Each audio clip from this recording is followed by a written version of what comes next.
Sergio Somarúa.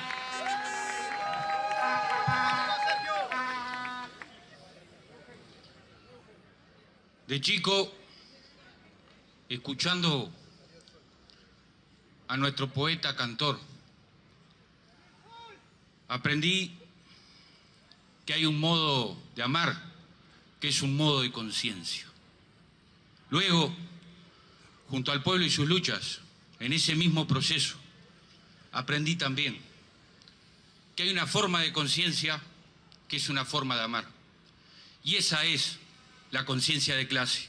Y esa es la que explica las miles de horas voluntarias, gratuitas, denodadas de nuestras mujeres y hombres en todos los rincones de la patria, explicando, informando, recolectando las firmas para que hoy hayamos entregado estas 430.000 firmas que van a abrir el camino hacia una consulta popular. Miren ustedes, 430.000 firmas que seguramente en el decurso de las próximas horas van a ser más. Es mucho más de lo que se juntó en todas las consultas por plebiscito en los últimos años, para habilitar plebiscitos. Y es más también que la votación que tuvieron 5 de los 7 partidos políticos que hoy tienen representación parlamentaria. ¿Esto de qué da cuenta? De la enorme representatividad social que tiene esta iniciativa. ¿Y por qué tiene esta iniciativa tanto respaldo popular? Porque interpreta la conciencia de clase y el sentimiento profundo de quienes se están quedando afuera del modelo económico, del modelo de la desigualdad. ¿Qué pensaron que iba a hacer este pueblo y sus organizaciones luego de que aprobaron de espaldas a la gente y contra la gente una reforma jubilatoria que nos confiscó 5 años de jubilación, que nos aplastó el modo de cálculo del salario jubilatorio y que nos redujo un 10% en el cobro de las jubilaciones a los 65 años? ¿Qué pensaron que iba a pasar? ¿Qué pensaron que iba a pasar con este movimiento popular en función de las consecuencias regresivas que va a traer esta reforma jubilatoria para el empleo juvenil, que hoy ya triplica el desempleo promedio de los trabajadores y las trabajadoras en nuestro país? ¿Qué íbamos a hacer?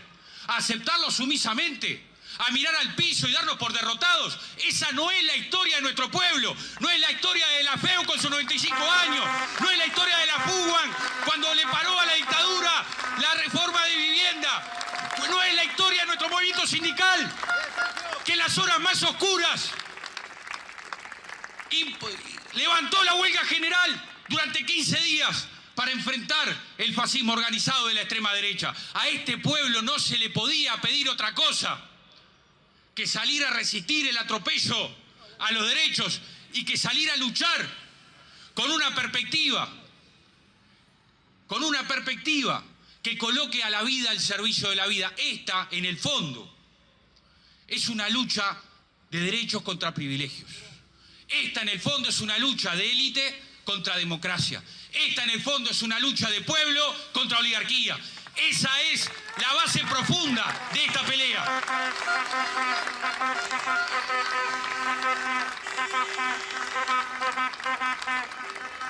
Salieron a decir que la propuesta del movimiento social, acompañada por organizaciones políticas, iba a llevar a la catástrofe, va a llevar a la catástrofe al Uruguay. Dos cosas. Primero, los que conocemos y estamos orgullosos y enamorados de la historia, de la lucha de los trabajadores a través de la historia, ya hemos escuchado estos vaticinios catastrofistas de los dueños del poder. En el lejano 1886, cuando se luchaba por las 8 horas, cuando había niños, mujeres y hombres trabajando jornadas de 14 y 16 horas en condiciones de superexplotación, las editoriales de la prensa norteamericana decían que la lucha de los trabajadores por las 8 horas iba a llevar al colapso de la economía. Lo mismo pasó en nuestro país, tantas veces. En 1923, cuando se aprueba el salario mínimo para el trabajador rural, las voces catastrofistas de el Uruguay. Lo mismo ocurrió en el 2008, cuando se aprobó 93 años después de la primera ley de 8 horas, las 8 horas para los trabajadores rurales. Lo mismo. Íbamos a llevar a la catástrofe al Uruguay. Hoy están diciendo lo mismo. Como si no fuera una catástrofe tener a más de 150.000 veteranos por debajo de la línea de la pobreza, como si no fuera una catástrofe. Extender la jubilación a los 65 años.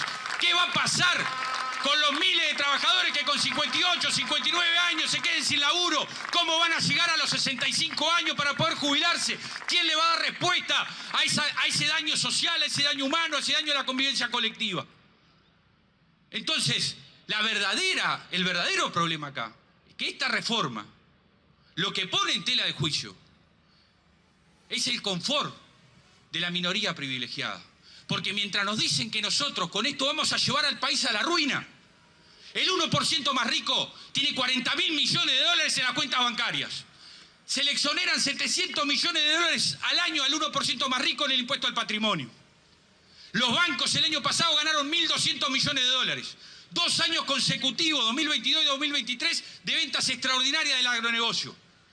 En ese contexto, ¿es imposible aumentar 3.000 pesos las jubilaciones y pensiones mínimas? ¿Es imposible luchar por el derecho a jubilarse a los 60 años? No es imposible. Lo que quieren hacernos convencer que es imposible luchar contra los privilegios. Disculpen la atención, hay que redondear. Ahora es el momento de festejar la proeza colectiva, la construcción democrática desde abajo.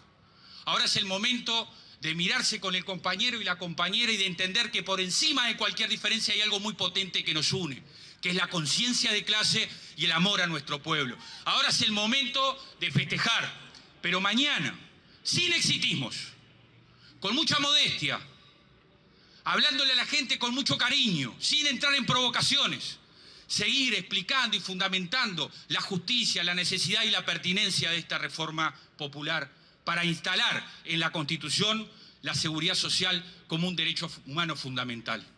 Entonces, preparémonos.